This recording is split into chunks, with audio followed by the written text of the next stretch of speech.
কি হয়েছে দাদা? কি সকাল 8টা থেকে এসে দাঁড়িয়ে আছি, কিন্তু কোনো বাসের কোনো হদিশ পাচ্ছি না, কোনো টিকিটেরও কোনো হদিশ পাওয়া যাচ্ছে না।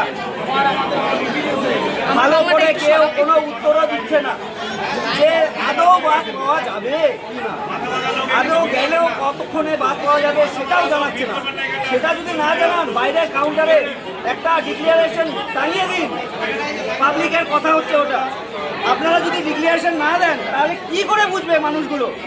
এতগুলো মানুষগুলো কি করে বুঝবে? কতক্ষণ ধরে লাইনে দাঁড়িয়ে আছেন? প্রায় সকাল 8টা থেকে দাঁড়িয়ে আছি, এখন বাজে আপনি মোবাইলটা একটু নামান। 1:10 বাজে। তাহলে হিসাব করে নিন। কোথায় যাবেন আপনি? কোথায় যাবেন?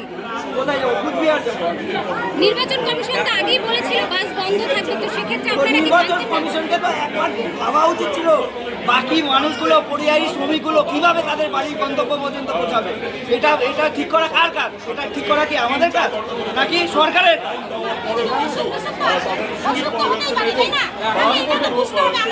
এখন কি করবেন? এখন কি করবেন? এখন আমরা ধৈর্য ধরে দাঁড়িয়ে আছি যে কখন আমরা টিকিট পাবো আর গন্তব্যস্থলের দিকে নিজেদের চলে যেতে হবে।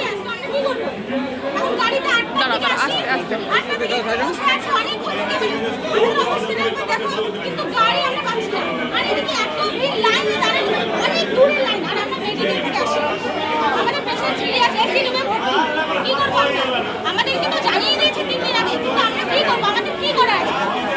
আমাদের পেশেন্ট তো সিরিয়াস, আমরা কি করবো? কখন থেকে দাঁড়িয়ে রয়েছেন এখানে? আমরা এখানে 8টা থেকে আসি, এখনো পাননি টিকিট?